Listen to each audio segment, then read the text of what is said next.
Mesdames et messieurs, bienvenue à la chronique du soir avec notre consultant politique, Agapit Napoléon Maforekan. Bonsoir. Bonsoir Obiad, bonsoir à tous nos téléspectateurs.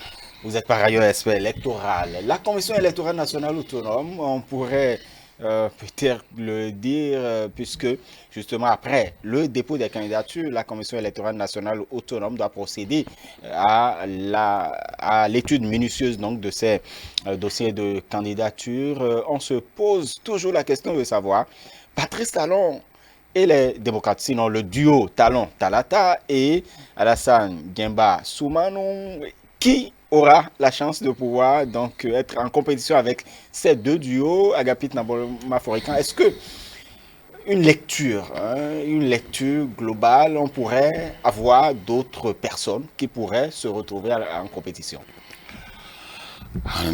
On devrait pouvoir avoir d'autres personnes, notamment une autre liste.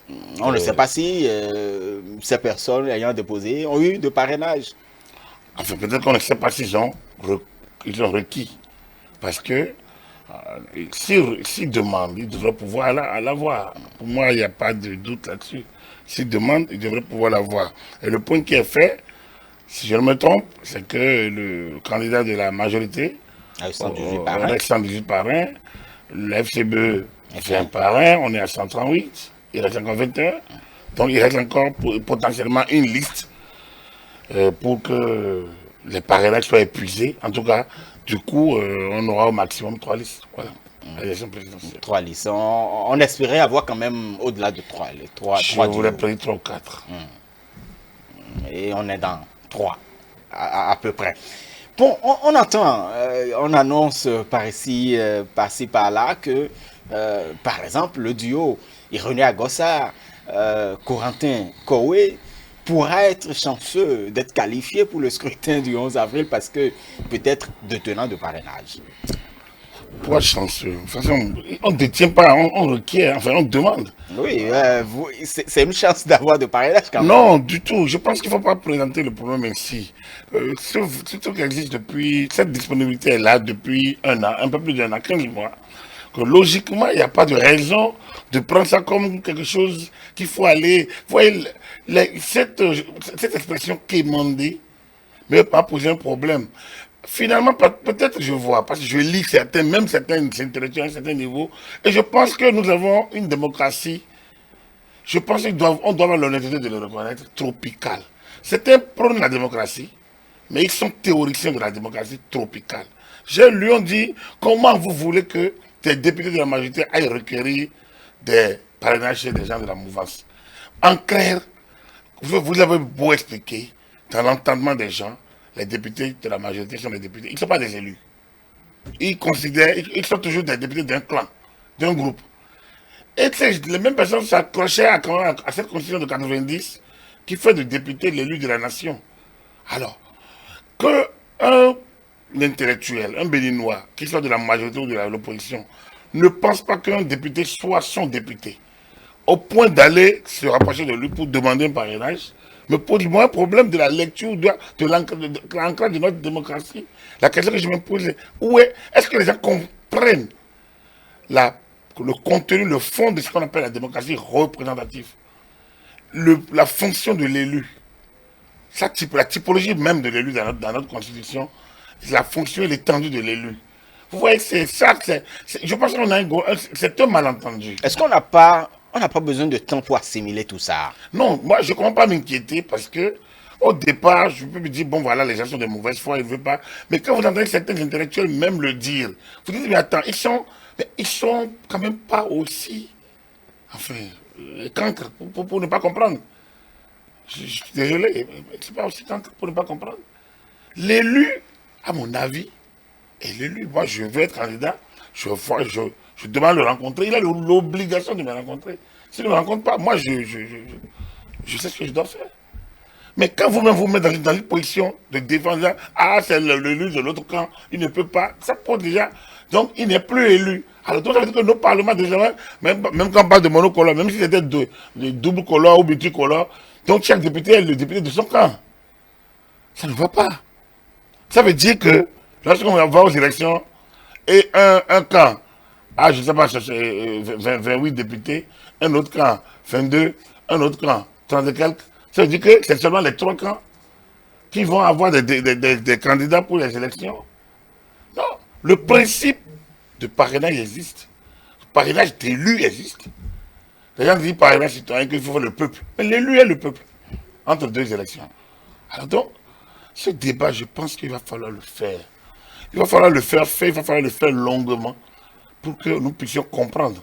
Il va falloir le faire peut-être après les élections pour qu'on comprenne quelle est la typologie de l'élu dans notre constitution, quelle est l'étendue de son mandat et en quel moment l'élu est l'élu de son camp, enfin, est l'élu de son parti où il y a des représentants du peuple. Je pense qu'il faut clarifier ces choses-là parce que je pense qu'il y a des intellectuels même qui passent à côté.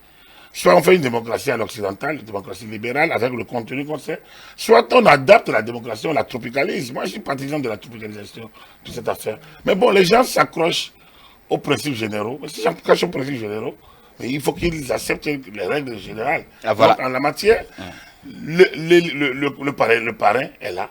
Vous allez lui solliciter son soutien et vous lui expliquez votre projet de société. Vous devez déroger à ses attentes. C'est l'élu. C'est l'élu. Mais vous dites, ah non, moi je ne veux pas. Ah non, comment vous voulez que j'aille demander. Alors, donc, alors, si le duo, il fallait répondre à Irénée Agossa. si le duo Agossa, Koroui, ou d'autres, je ne sais pas quoi. Soumano Toleba, par exemple. Et Toleba, et non, c'est des duos, donc. C'est Toleba et puis Abdou, le voilà. professeur Abdou. Voilà, donc, s'ils requièrent, ils demandent, ils peuvent l'avoir. S'ils l'ont, alors, moi, je ne sais pas. Prenons le cas, par exemple, du duo Irénée Agossa et Corentin Koué. S'il arrivait que ce duo soit qualifié donc, pour le scrutin du 11 avril 2021, pourrait-on espérer une forte mobilisation, par exemple, du parti Les Démocrates derrière ce duo si donc, les candidats du parti Les Démocrates n'arrivaient pas à passer? Est-ce que Irénée Agossa n'est pas suspendu? Mais tout à fait, mais Bien. bon, voilà.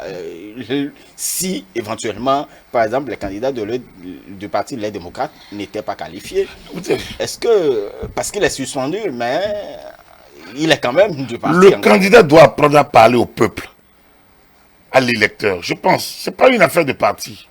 C'est à l'électeur qu'il faut parler. Après, c'est sur le terrain que chacun doit montrer ses muscles. Donc, me concernant, moi, je n'ai pas à me focaliser sur un duo particulièrement parce qu'on attend que la Sénat, avec si on peut faire beaucoup de choses. Tout à fait. C'est la Sénat qui. Voilà. Qui donne... Donc, du coup, moi, je n'ai pas envie de spéculer sur quel duo pourrait avoir. Les gens n'ont qu'à les requérir et les sélections de l'autre côté. Après, moi, le jeu du parti pour faire sortir les électeurs, si on ne joue pas à faire peur aux populations, moi, je pense que les candidats peuvent parler directement aux populations. Mais avec ce qu'on parle, c'est qu'il faudrait que on prévienne des actions de violence qui peuvent faire peur aux gens, des messages de violence, des messages de peur. C'est ça qu'il faut vaincre, c'est ça qu'il faut anticiper, c'est ça qu'il faut travailler et faire en sorte que les candidats travaillent à faire sortir les électeurs. C'est vrai, notre système est simple, hein, il n'y a pas de seuil de participation, il n'y a pas de taux de participation pour valider ou ne pas valider l'élection. Le jour de l'élection, ceux qui sortent valident l'élection, c'est tout. Mais après, c'est quand même intéressant que pour l'élection du président de la République, on atteigne tout au moins le tiers. Tout au moins le tiers. Je dis tout au moins. L'idéal, c'est au moins la moitié. Mais puisque le vote n'est pas obligatoire, une forte de participation validerait. Mais quand il dit validerait, c'est du point de vue psychologique, hein, du point de vue politique, sinon du point de vue technique. Le vote est validé, quel que soit le nombre de personnes sorties. Ceux qui seront sortis ce jour, c'est ceux qui se sentent peuple pour choisir le président de la République. Et donc, c'est à ce niveau-là qu'on va calculer le taux, le pourcentage obtenu par chaque candidat. Donc, vous comprenez que moi, je n'ai pas envie de parler d'autant d'un parti, ici, dans la mesure où l'élection présidentielle n'est pas a priori une élection d'un parti, c'est une élection d'un citoyen. Comme je vous l'ai dit, c'est le rendez-vous d'un citoyen avec le peuple, d'une personnalité avec son peuple, avec le peuple. Ce citoyen peut être soutenu par un ou des partis politiques, mais c'est un citoyen. Et donc, c'est lui qui requiert, c'est lui qui sollicite le suffrage pour être le premier des Béninois, celui qui parlerait en leur nom pendant les 5 prochaines années. En tout cas, ce qui retient l'attention et qui se discute un peu au Bénin, c'est bien l'agression de Galéo Soglo. On va attendre alors la campagne électorale pour parler de l'offre des partis, ou du moins il faut attendre aussi le verdict de la Sénat. Mais en attendant, bon, de toute façon, on entend un peu plus. Mais on pourrait, Agapit Napoléon Non, écoutez, Mafoikan. pour le moment, il n'y a pas d'offre. Pour le moment, il n'y a pas encore d'offre. Aucune des listes en présence. On connaît le candidat Bon, président. en attendant, on pourrait commencer les entraînements. Non, on ne peut pas rentrer, on ne peut pas spéculer sur ce qu'on ne sait pas. On ne peut pas spéculer. Vous connaissez le contenu de l'offre Djemba Oumpe. Vous connaissez le contenu de l'offre, je ne sais pas quoi, bien ça, oui, qui, Bon, ça, qui. on pressent que c'est la restauration de la démocratie. Non, non, non, non, non, je ne sais pas quoi ça. Déjà, ils ne s'entendent pas déjà. La restauration de la démocratie, me semble que c'est le slogan de ceux qui n'ont pas de projet de société. Hein, c'est ceux qui ne veulent pas aller aux élections. C'est leur slogan. Parce que c'est ceux qui n'ont rien fait pour avoir le parrainage. Alors donc, la restauration de la démocratie n'est pas un projet de société, entendons-nous bien. Donc ça ne peut pas occuper le... S'ils ne sont pas en démocratie, ils ne peuvent pas dire ce qu'ils disent. Donc on l'a déjà dit suffisamment, ce n'est pas la peine de perdre du temps encore là-dessus. On parle du contenu, on parle de l'offre, on parle des problèmes qui concernent les populations. On parle de ce que vous voulez vendre au peuple. C'est sur quoi on va vous évaluer dans les 5 années à venir. Je ne pense pas que c'est pas ce refrain qui va entraîner la population dehors. Donc vous comprenez. Donc, ce qui est important ici, à l'heure actuelle, avant le début de la campagne, c'est peut-être quand la Sénat va arrêter la liste, les candidats duo, on verra bien un peu ce que chacun pèse en termes de contenu de cette déclaration préalable, de son positionnement politique, en attendant peut-être d'aller dans le contenu. Mais on ne peut pas mettre du contenu à leur place. Tout à fait. Voilà, Galéo Soglo, il donne ses nouvelles, il donne tout de même une interview également. On peut se réjouir puisque il se porte un peu mieux. C'est vraiment de quoi nous rassurer, hein, de quoi rassurer tout le monde et vraiment veiller à ce qu'ils se sentent encore mieux, beaucoup mieux, et que l'enquête se poursuive et surtout qu'on sache qui est derrière, qui a intérêt à faire ça, et que les personnes, là où les personnes soient châtiées comme la loi l'indique.